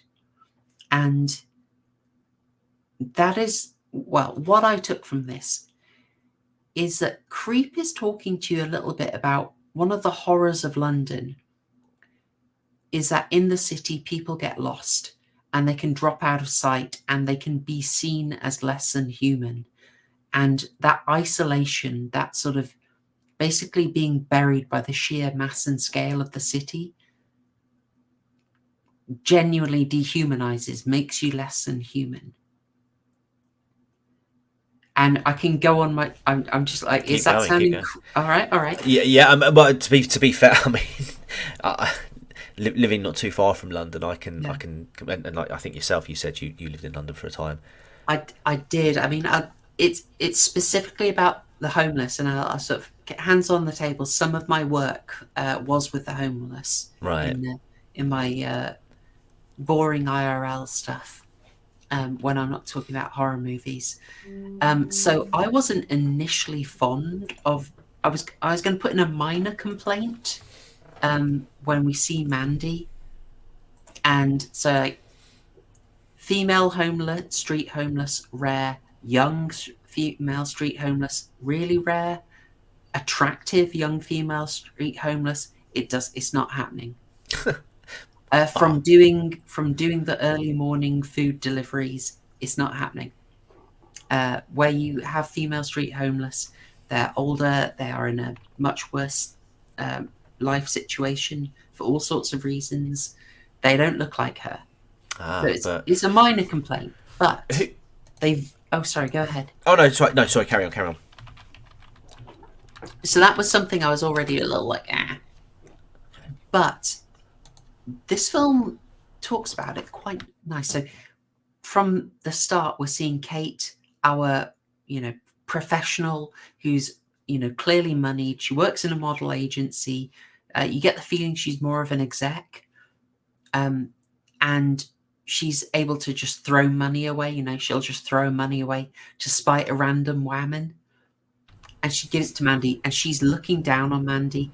One of the first things she does is she takes money out, and she's a little bit sassy to a homeless guy. It's one of the things we're saying. She's an absolute dick. Yeah. So we start off, she's looking down on homeless people. She doesn't relate to them. She's rude to them. It's a bold move to make you not like that character so early. But then we start to see when she integrates, when she drops off the map, when she gets a little bit into that kind of netherware aspect of London for your Neil Gaiman fans, the fact of the London within a London, the London that's separate from London, the multiple Londons stacked on top of each other. We see a slightly more realistic side. We see Mandy isn't a saint. We see that her and her boyfriend Jimmy are living in squalor. They're very practical. They're using drugs. They're not super pleasant. They're out to get what they can. They see an opportunity to milk her for cigarettes and cash, and they do so. But at the same time, like, they're just sort of, how can I say, sort of desensitized to what they sort of do to live. So when Jimmy sort of kicks the dog a little bit to move him out the way so she can sit, it's not because he hates dogs. It's more like a forced practicality. She starts to see things on their level a bit more, while still not hiding the fact that there is some unpleasantness, there is some roughness, there is the problem of the drug usage. That's there, and it's not sweetened too much. It's not too I was going to say sanctified, but sugar coated. That's what I want to say. You also get the shots of just like this when she's trying to deal with a security guard. He's just super detached. He's just watching through a screen. You get this idea of bureaucratic indifference. Yeah. Suffering, which I loved. I thought that was so well communicated. Yeah. Do I look like a crackhead? Yeah. I can't. I'm staring at you through a black and white screen and you're standing at a distance. I can't tell. Yeah. Oh, man. And so she's in their world a bit. We have an absolutely pivotal scene, which you talked about already. I saved the shot because it was amazing. The idea is like they have basically written off Mandy. Well, Kate is more concerned, but George just wants to get out of here. And we got the feeling like when she asked him if she was alive, if Mandy was alive, George, we think probably knows she is, but just wants to get out of there. Yeah, and I think deep down Kate does as well, because anyone with comments, again, when you're in a normal scenario without a crazed, deranged, murdering, deformed monster chasing after you, you're going to do more than the old scuttle approach from The Little Mermaid and check the person's foot, and whisper, "Are you okay?" You're going to do a little bit more, basic first aid would tell you. and the fact that Kate sort of goes along with it, I think there's an element of cope Totally. going on with her, Right. especially when they hear her scream afterwards. She's like, "What was that? What was that?" And he was like, "Nothing, love. Come on, let's get out of here." And he's like, "But was she alive?" And he's like, "I don't think so, love. I don't know. I don't care. Just want to get out of here, love. You know what I mean?" Yeah. And he's like, "Okay, come." I like it. Like, we haven't actually mentioned yet, but George, the black guy on the left there, Proper Cockney. he is proper Cockney. He's played by Vass Blackwood, and the second I heard the name Blackwood, I'd looked up, and yes, he's related to Richard Blackwood. There's a little flashback for you Brits there, flashing back almost as much as the fact that Kanye West's Through the Wire was playing. Oh, what an album! So is NERD's She Wants to Move, yeah, the old nerd, yeah, of Lap Dance, dude. yeah. That was 2004. But again, Kanye though, man. I remember listening to The College Dropout.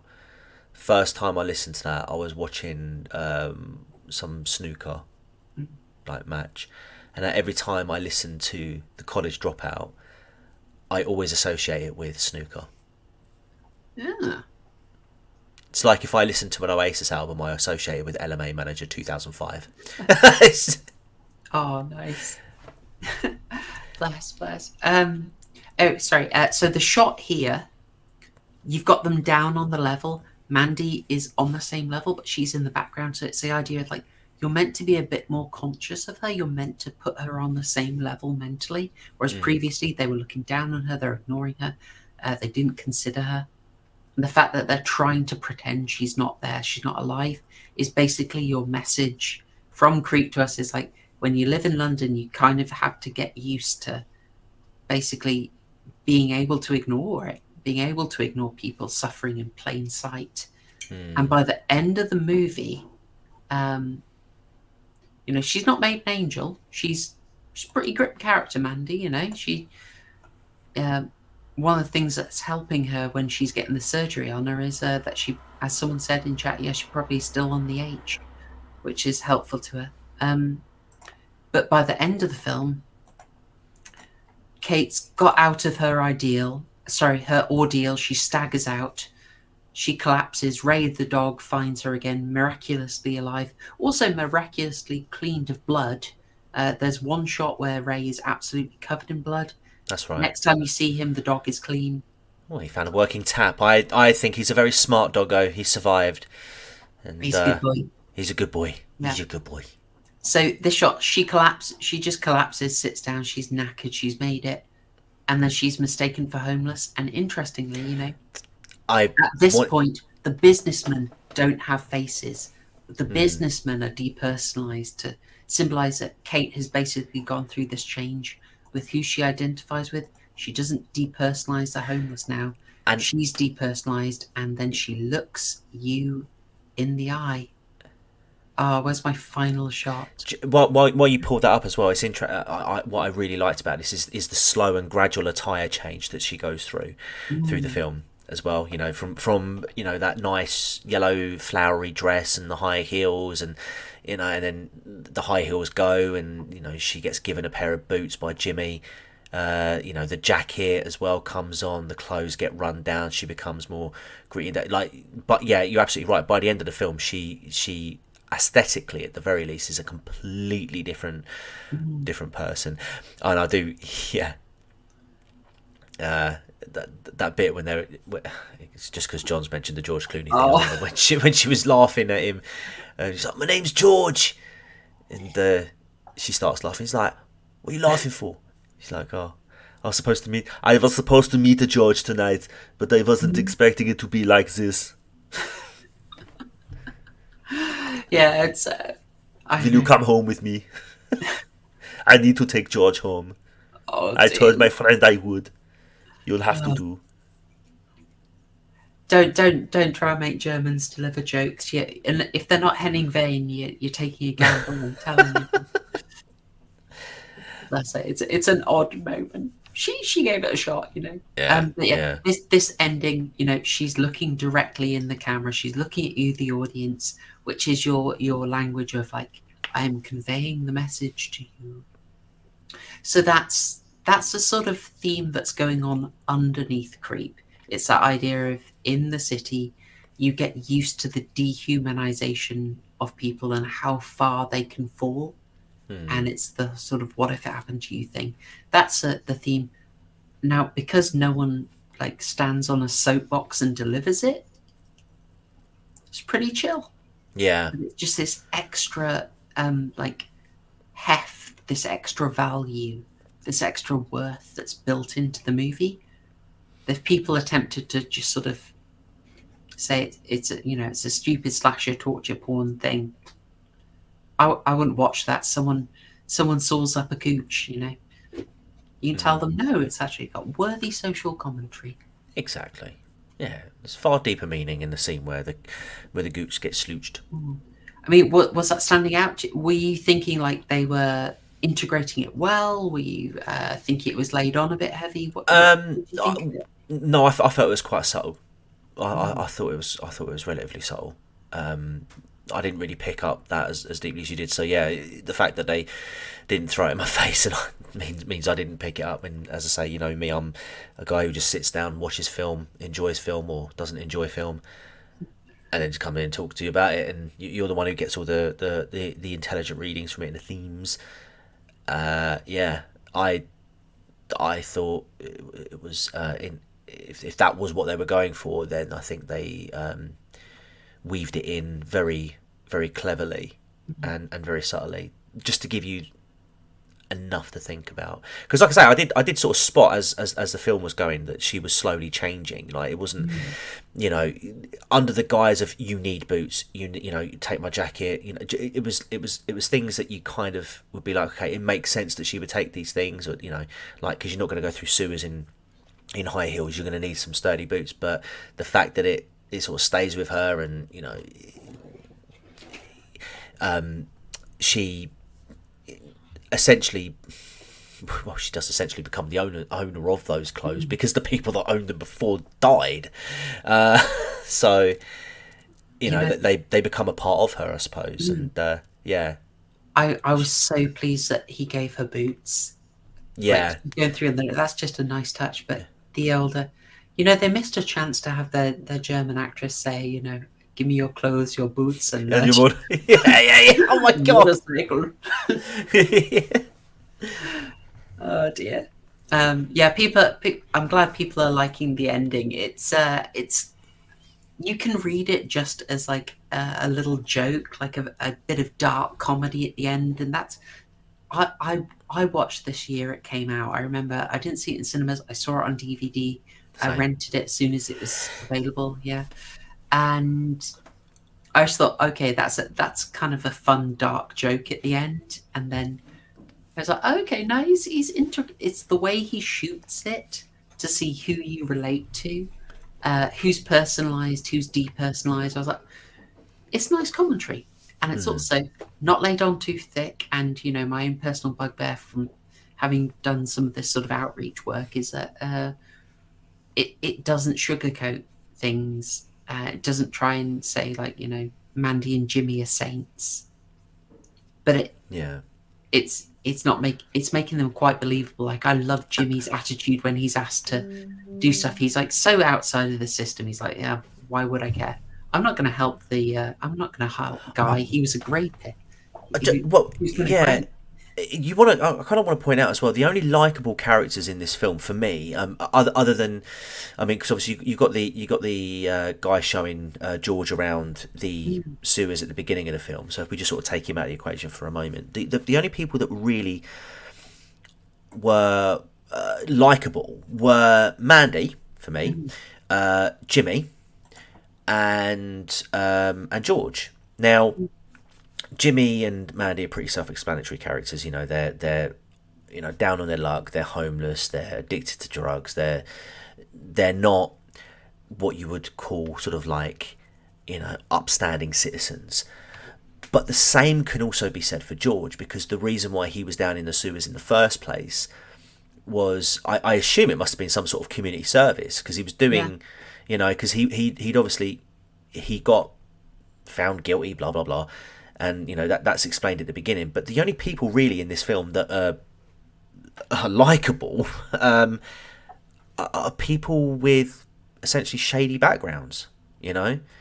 And then you've got people like Kate, Guy, who are like your sort of upstanding, citizens, if you will. They've got decent jobs. They look the part. They've integrated into society well.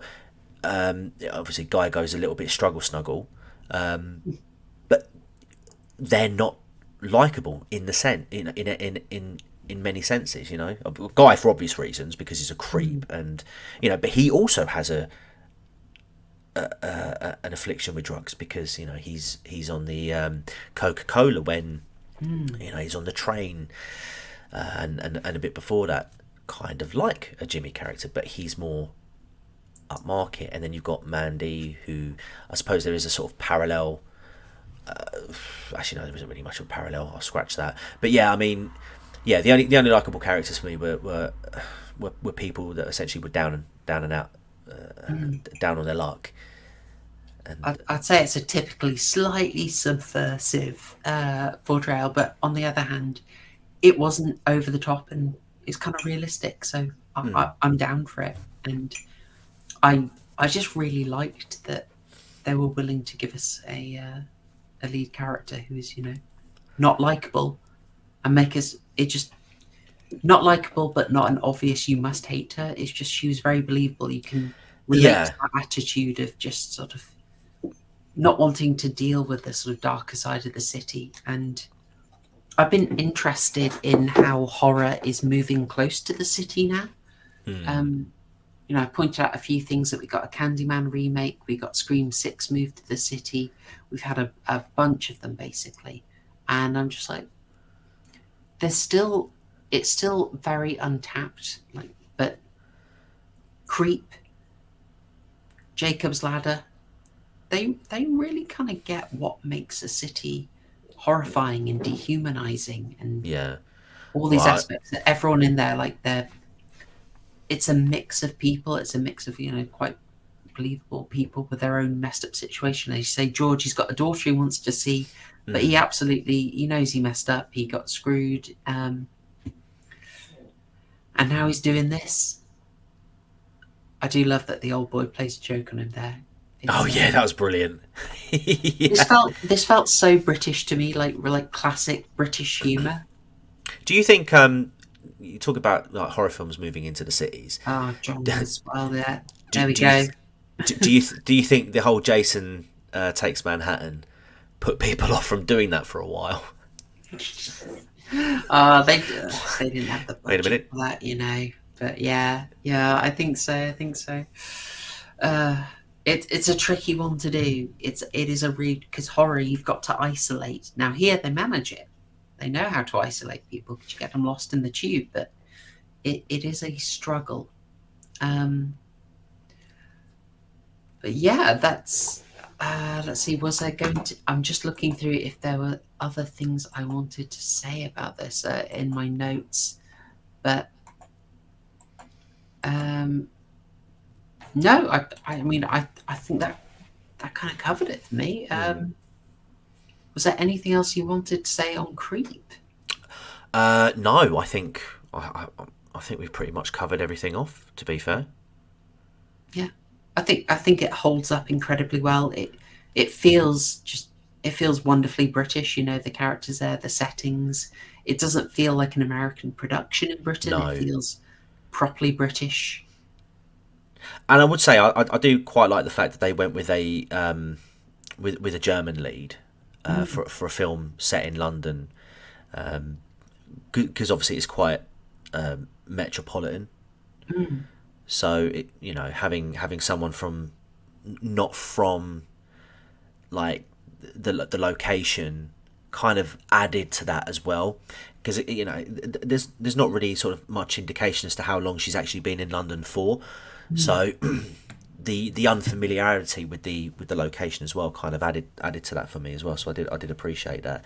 I also really like the setting as well, because normally if you associate London with the underground. You know, the sort of things you associate that with are how busy and how cramped and how sort of suffocating that environment is.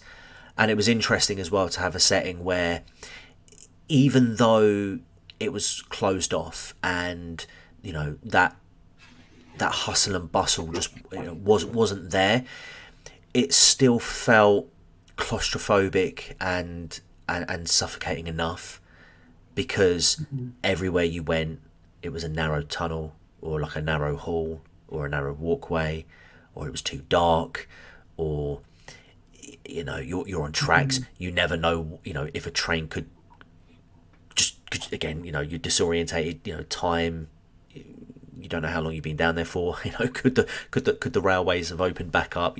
It was a very very interesting setting, and I think it was a very good sort of setting to have. Yeah, that's a really good point. And I don't get. Sorry, I just want to finish off. I don't understand how like this film's got like 40% ratings. It's a much better film than people give it credit for. I feel like it's one of those films where people are going to look back at it in years. They're going to find it like a Kate Bush 1980s song. This is probably going to be on Stranger Things playing in the background, and a bunch of Zoomers are going to go, "Ooh, what's this?" And then they're going to like get all hyped up for it, and it's going to be the best thing since sliced bread. I think this is a horror movie which I feel like will age like a fine wine, and I think people will realise, if they thought it was crap to begin with, I think they'll realise later on that actually no, that there is much more to this movie than German lady stuck in a London underground with Craig. Yeah, I love that you said that. It's so true. It's so true. There's an element as well of this has to be rediscovered. Like, I don't think it was dropped. It just it's a debut British horror, and you can understand it not getting attention, but a 40% score on Rotten Tomatoes is absolutely shocking. They've, there are cheats in this, so Craig sort of basically teleporting a little bit, he teleports to kill the controller. A little unrealistic, but we can forgive this. We'll take a few burgers off, but we can forgive it. But this film needs to be rediscovered. It's a strong work. Even with a basic story, we got wonderful development of a villain, if you will, who has got lots of depth to him that you can read, that's told subtly through environmental aspects. And you've got good filmmaking to tell the story just through use of the camera, and a good message in there that isn't preached. I like it. And there's also just that bonus of the environment of the London Underground, because it's the urban environment, it's really controlled. So you get an extra feeling of when you are meant to be there. You're permitted to be in the London Underground in these hours. But once you're outside of those hours, or you move off the designated area you're allowed to be in, you're suddenly in kind of a danger zone. You're unprotected. That familiar territory goes, and suddenly it's very unfamiliar for you. Yeah, it felt quite alien as well. Again, given what I'm sure our experiences of the London Underground have been, and anyone who has busy railway stations or sort of underground networks. I see John said he got abandoned in a New York subway. Horrible for a start, dude. It's an alien environment, because you've only ever really experienced it one way in life, because of like you say, you're permitted to go there at certain times, so of course everyone's going to be there at those same times. And then being outside, it's just it's just a very creepy, pardon the pun, in environment when that life is taken out of it, and it's another level. Yeah. Oh, there is one thing I did actually want to talk about. Cool. Kate is responsible for 2 deaths in this film directly. Jimmy, just by distracting him while he's he's spurging out, and our good man George. She mangled her. She mangled the hit, you know. Yep, she mangled the hit, but not only that as well. But there was at least 10 seconds between the her missing the crowbar to the head and him grabbing George by the eyeballs and ramming him into a that exposed like spike or whatever it was. I think it was like a saw blade. Where, you know, she could have easily just punted him in the head. It's like, love, right? Okay, you might not have a clean shot to whack him with a crowbar, but you're wearing like a solid pair of boots. You know, you can. This is 2004. You know, give him an old bend it like Beckham, whack him across it. Oh yeah, Ella. She really did George dirty there when she was powering up for her special attack. She just stood there. She just stood there, did nothing, and I'm just like, kick him, kick him. Oh, he's not going to see his daughter now, and that's your fault. Mm-hmm.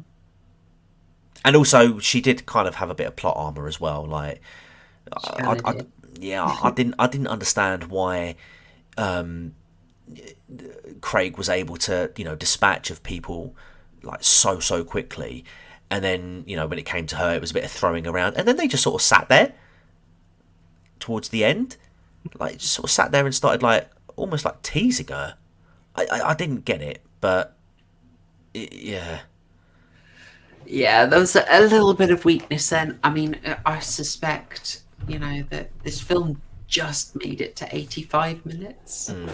But the way she killed him was epic. Loved it. It was a very good kill, you know, very nicely done. And she looks at him with some sympathy at the end. Yeah. I thought that was quite an interesting one, that you're not meant to feel too gleeful about it. Yeah. Leaves you with that sort of cold I agree. feeling.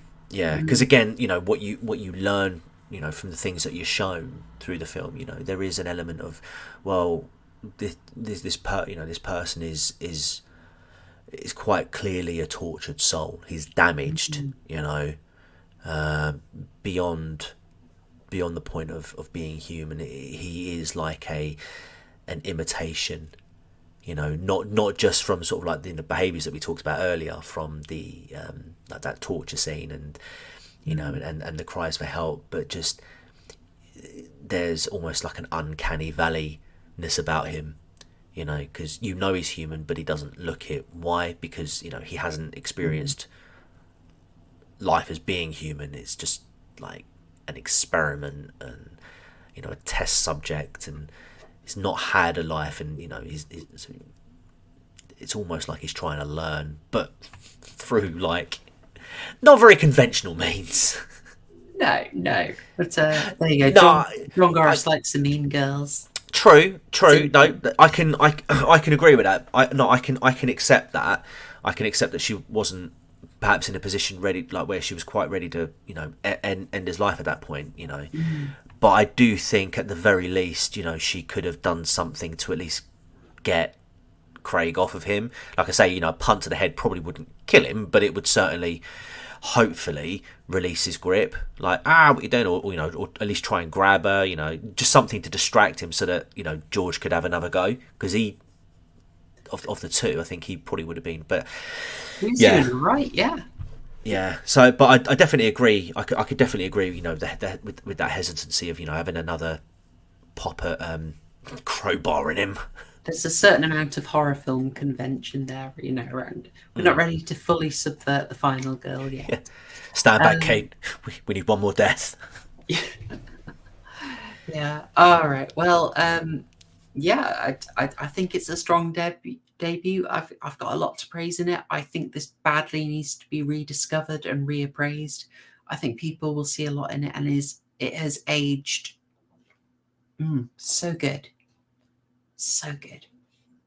It just doesn't mess around either. You gotta love that. Yeah. 85 minutes, 87 minutes, or whatever it was, I think. Perfect. Yeah.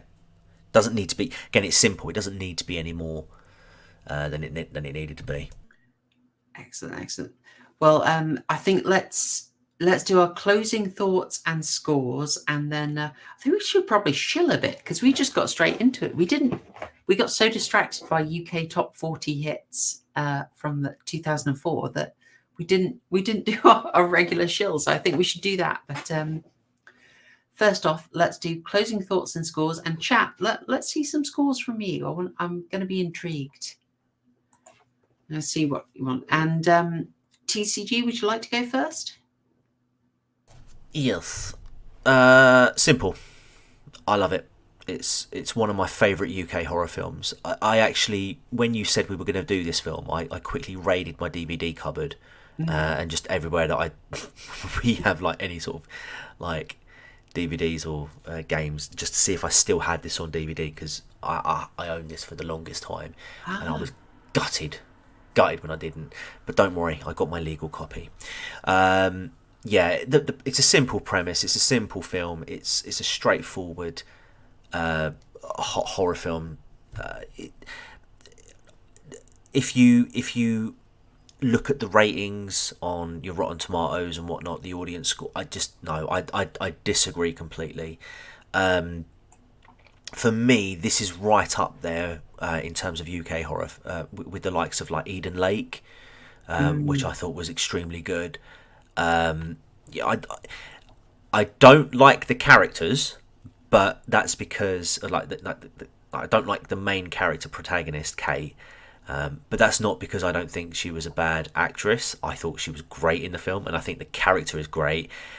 And I think it's a wonderful thing that she convinced me to dislike her character, if that makes sense. Yeah.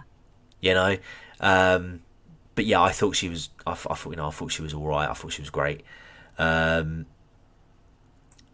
It's going to lose a couple of points though, because there are some things where, like I mentioned just now, with I think Kate was responsible indirectly for 2 deaths. Could have acted a bit more, or could have acted a bit more promptly when George was getting gouged, and definitely didn't need to distract Jimmy when he was. I mean, he probably would have died anyway, but the fact that she screams out his name and then it stops him from doing what he's doing just gives Craig that opening. She could have been a bit more subtle about that. But yeah, do you know what? In terms of scores though, it's a solid 9. Plenty of catch up. We'll go with one gherkin, just for the German sour. Yeah. Okay. But yeah, I think a solid 9 out of 12. Great film. Definitely recommend it. Didn't know there was a lost game that's now been found and is on archive.org that I may or may not play. Let's go. Give it a go. All right. We'll stay on the right side of Super Nanny here. Yeah, agreed with that. This is really simple, but it shows you what you can do with a simple story.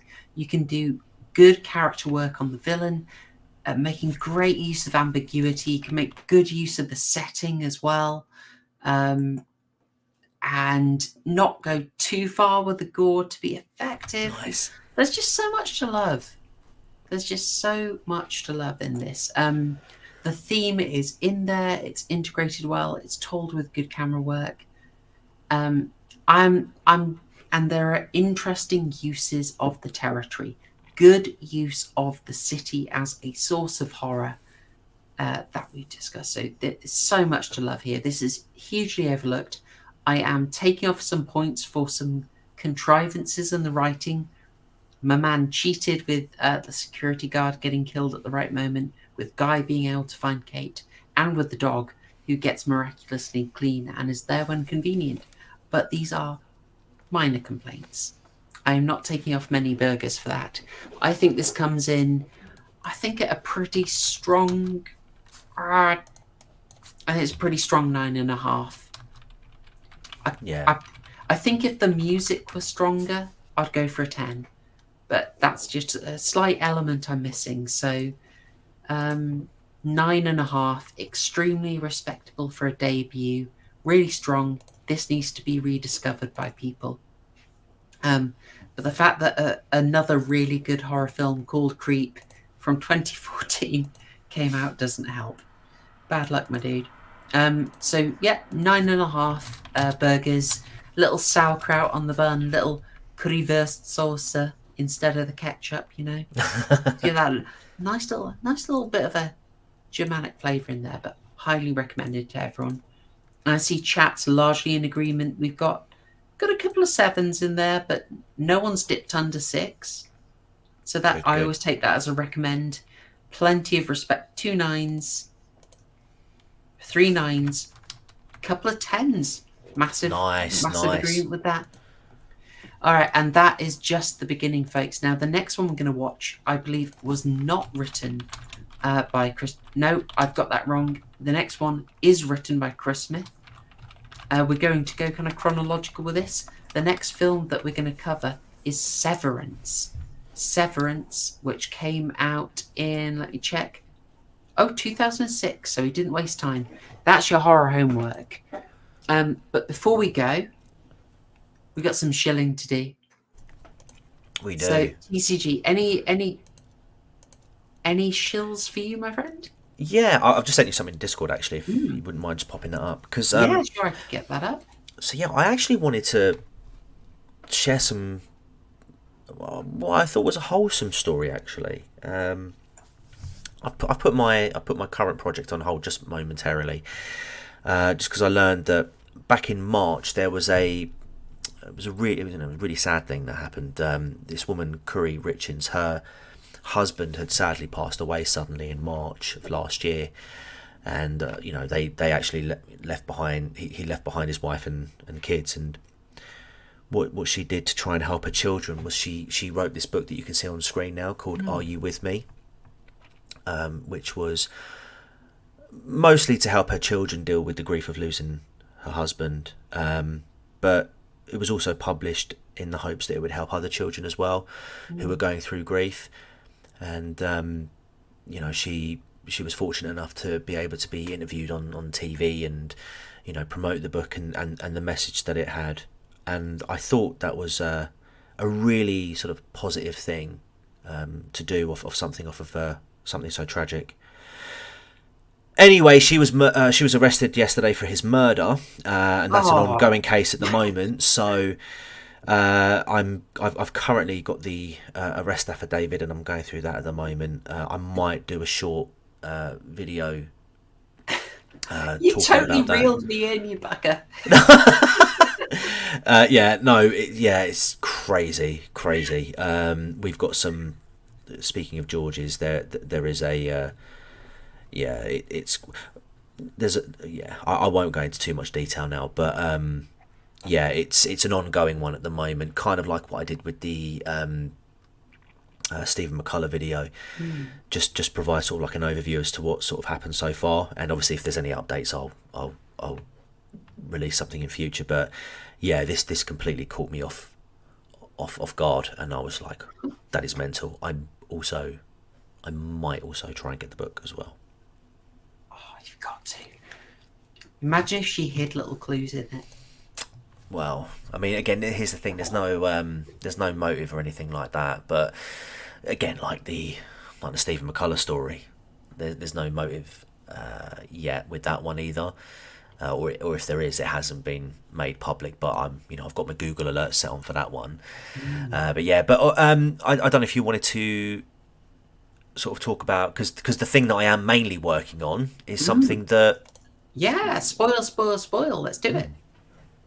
Yeah, so do you want me to lead that one? Yeah, you can lead that one. I'll hand over to you now because I think I'm done with Jules. All right, groovy. Good times. All right, so one of the things, I'm trying out lots of things on this channel. I'm enjoying it. Some people would say that YouTube hates you doing it and will punish you with the algorithm, but you know what? I like diversity. I like experimentation, so we're going to be diverse. And one of the things I do is real v real horror v real horror. And the next one is with my good friend, that Greek guy.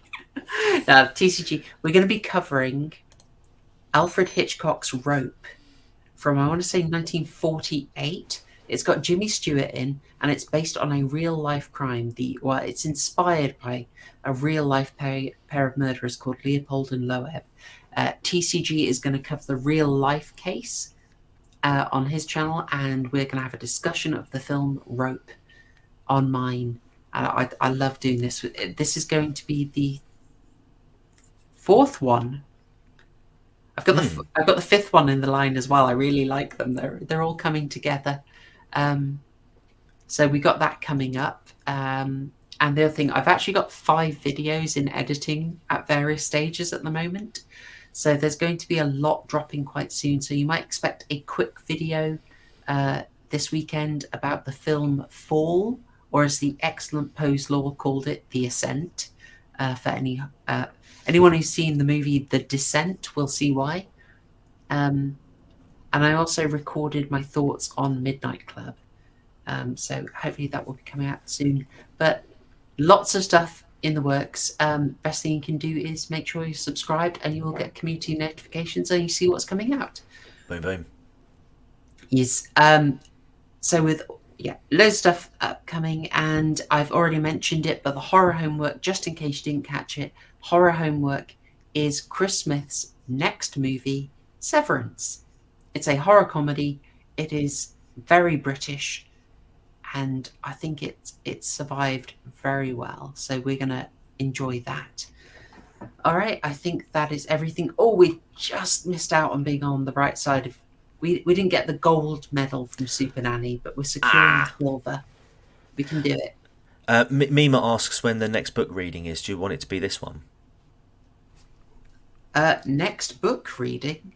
But do you want it to be the book that's on screen? Oh, crikey. For the regular literature streams, okay, that's a good question. So Amy and Waifu are sorting out the next one. They've agreed the author, but I think they haven't nailed down the story. But I do actually have a literature reading coming out soon.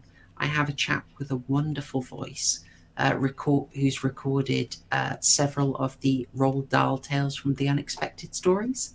Ooh. And I've got the first one edited and uploaded. So I'm just going to make sure he's signing off on it, so he's happy with how I've done it. And then I will start releasing those. So those are going to be on the way soon. And I'm so happy with it. It's really good. But yes, Amy and Waifu will announce when the cozy literature streams are. But I'll give them a prompt because I love them, and I think you should have more. Anyway, I think that is everything. So, folks, you have got your horror homework. Next week is Severance from 2006, also by our boy Chris Smith. And let's hope it scores as well as this. Thank you so much. Thanks, y'all. Cheers. #Shillgang.